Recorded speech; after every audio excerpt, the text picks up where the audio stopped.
I was born in Hazard, Kentucky.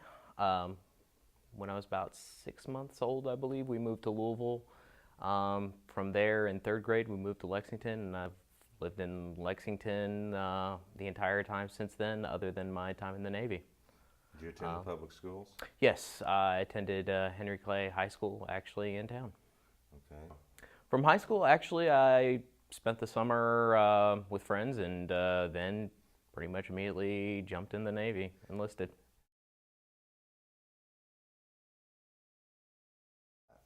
I officially entered September 15th of 2003.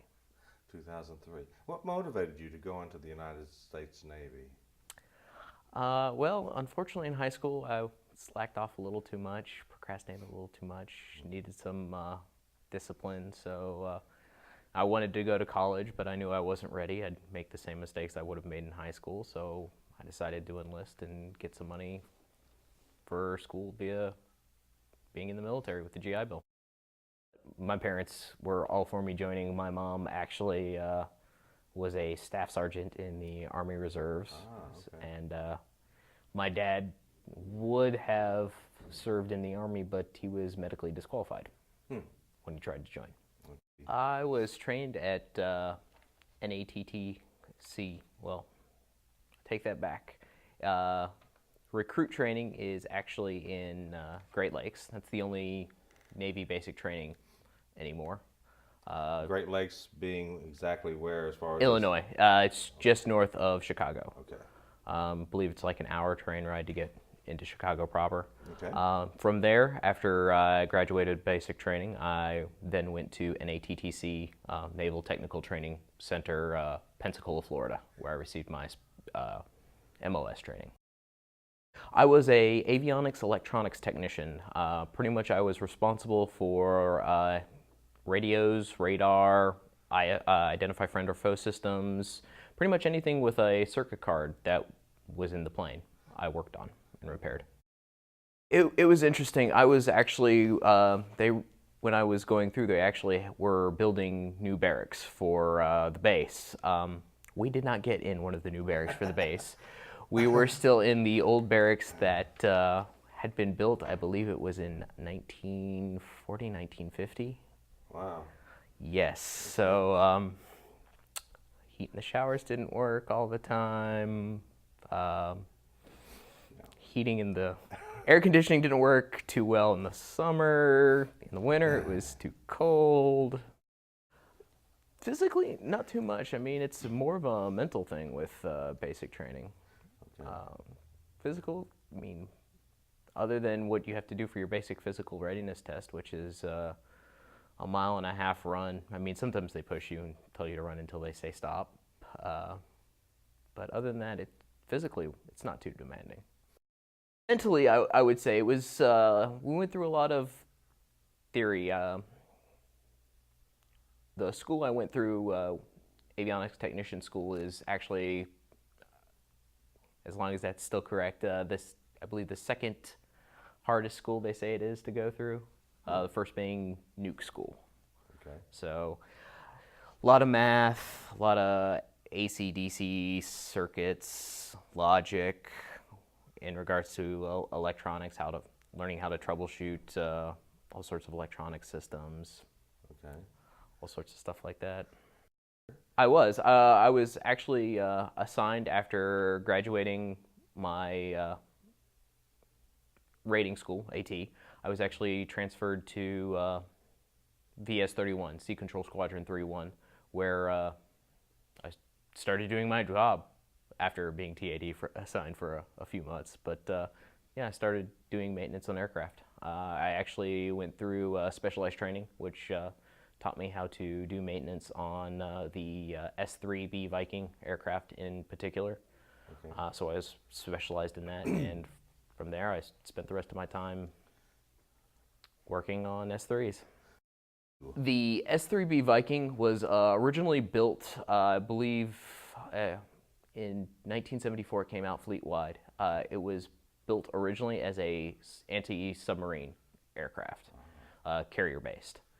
So it would It had a magnetic anomaly detector that they used to locate the magnetic signature of a submarine, and then they were armed with torpedoes and depth charges to remove such threats. They could also handle surface warfare. They could be loaded with harpoons or Maverick missiles. Unfortunately, by the time I joined, they had a little bit less illustrious job. Sub-technology had advanced faster than they had decided to upgrade the S-3.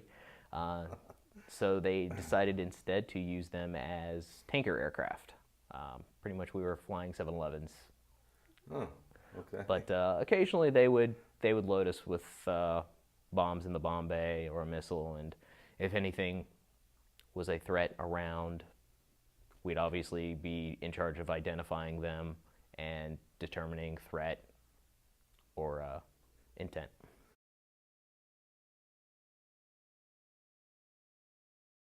Well, in workups for deployment, we obviously go out to the carrier and start working with the people in the carrier and the other squadrons that are attached to the carrier.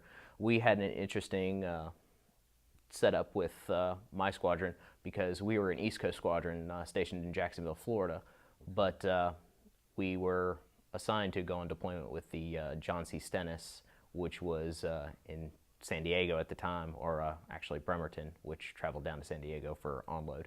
But what happened is they had decommissioned all of our S-3 squadrons on the West Coast, and unfortunately the West Coast needed one more carrier cruise with S-3s.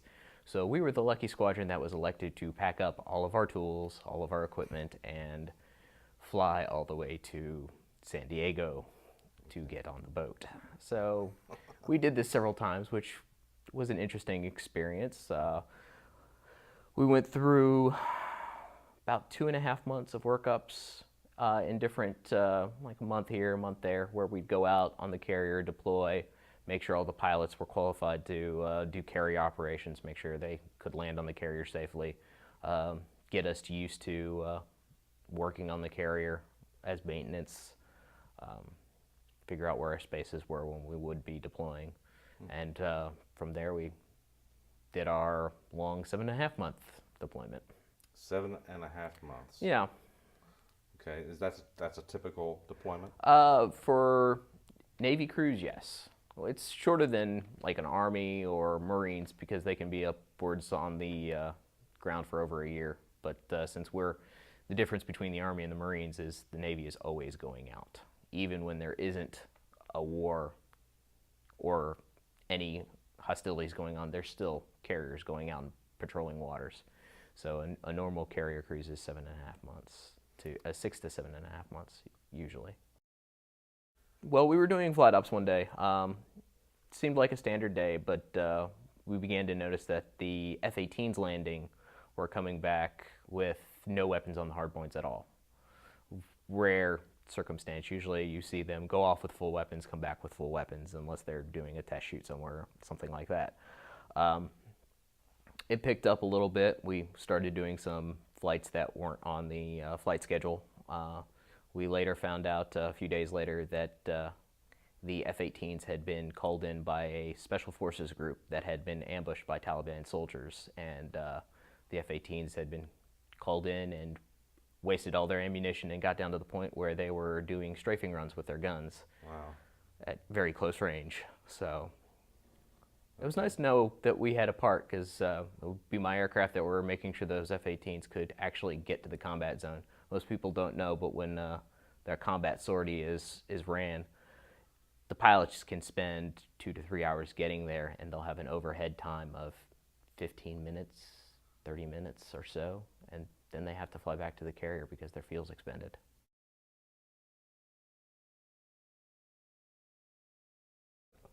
I never felt really like threatened as such, like come under fire, but there were some times where we always have tense moments with Iran, and you hear about it in the news occasionally, but when you have Iranian warplanes flying overhead and boats getting really, really close, closer than they should be, you begin to get a little nervous.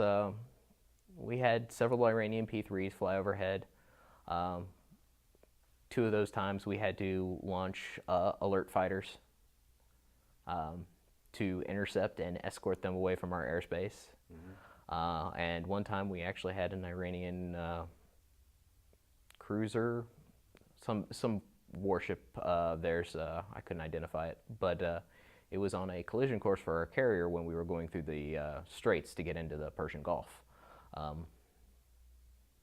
Carrier went to full speed, our escorts dropped back to full reverse, and we're not allowed to do fixed wing flight ops when going through the Straits Passage. We can only do rotary ops, so the helicopters were flying and they were armed. One of the helicopters began to go off the bow of their ship, nose down, and pretty much told them to politely to leave before they were fired upon. And that's when they finally decided to veer away. They tend to always posture aggressively to forces in the area. Of course, they have the threat to mine the straits constantly because it's the major trade area, and pretty much most of the world's oil goes through that strait. When they had threatened to mine it at one point, normally when they do the straits transfer, we go through in the middle of the night. Is that the Strait of Hormuz? Straits of Hormuz, yes. When we go through, normally it's pitch black. They change the lighting scheme on the carrier so it looks like a completely different boat. It might look like an oil tanker instead.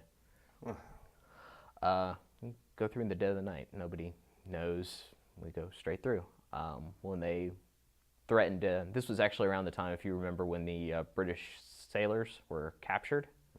That was actually when I was deployed. And it was very interesting because tensions became a little heated. I heard rumor that we might be going and looking for where they were, those British sailors.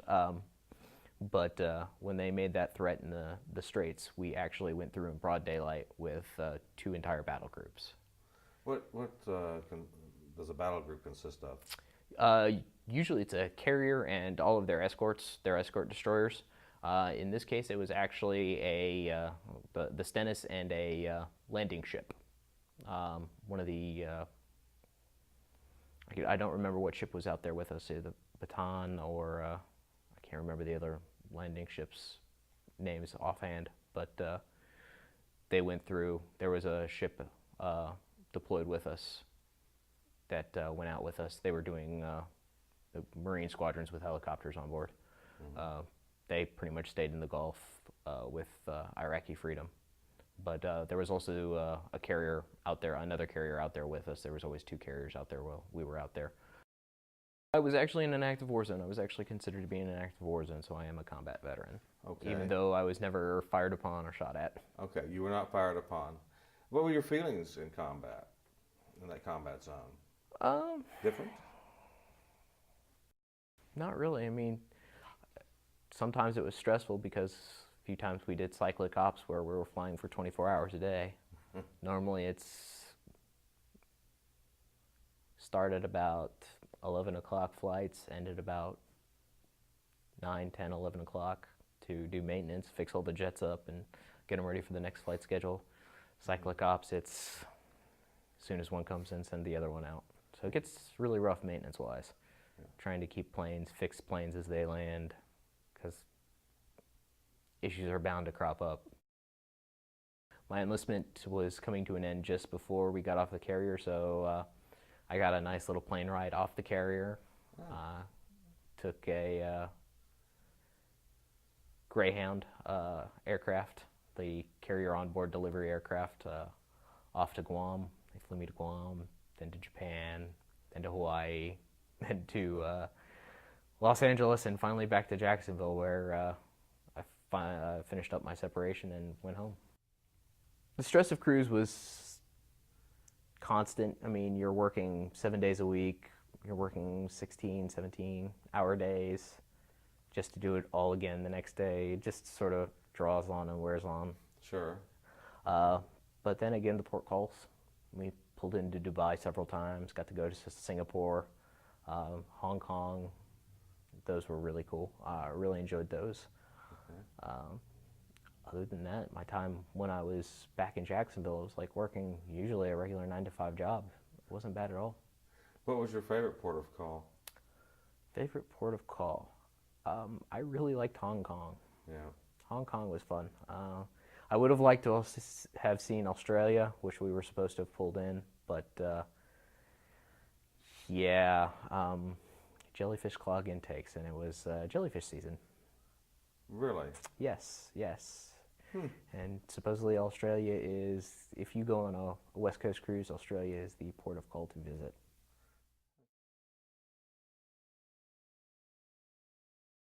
Uh, I didn't encounter any of the major ones that most people deal with, like who transition from a combat zone, because I never saw active combat. So, I mean, I didn't have to worry about the post-traumatic stress disorder that some veterans deal with. Many veterans. Yeah. Indeed. Yeah.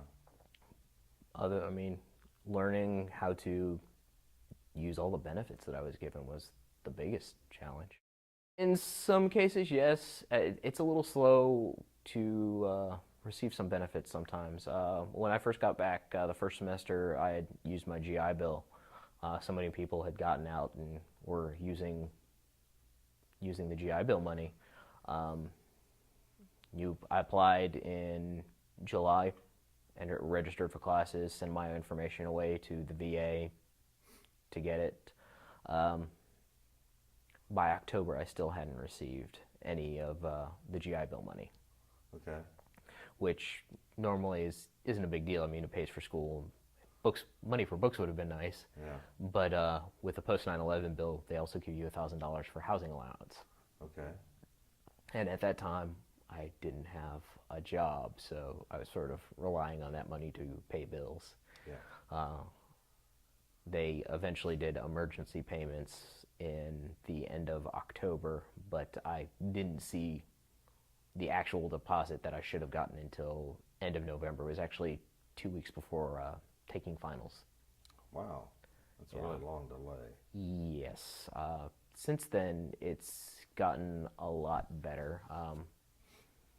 This semester, I've already received my email notification that they have my confirmation. I think they've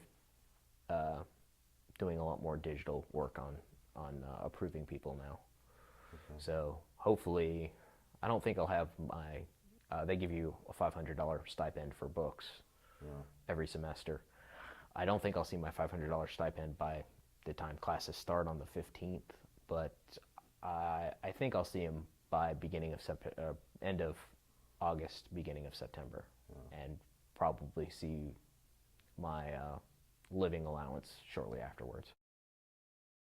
I think it's interesting how people are wired. Okay. A lot of people can have similar experiences throughout life and turn into entirely different people. Also, when I was getting out, there was a lot of soldiers soldiers and sailors and Marines weren't getting help with some of the things they saw overseas in combat, and it's just like, okay, do we not have enough psychologists or what? And figured it'd be a good career path to choose. When they were trying to get me to re-enlist when I was on the carrier, because my enlistment was ending, I gave them it's like, okay, I'll re-enlist if you let me re-enlist in the backseat of F-18 Super Hornet in flight.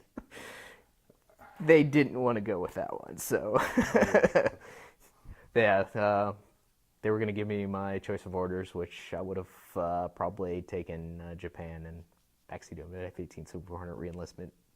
I'd never heard of anybody doing that. I've heard of people re-enlist in helicopters and other stuff, but yeah, I really wanted to. I took a kicker, so it's, I think, $58,000 for college, and you have 10 years to use it, and it's so many semesters, I think. Yeah, I actually met the new VA coordinator. I drove to I actually had some issues with registering my classes for the website. Supposedly they had an online version where you can just put in your information and have it sent.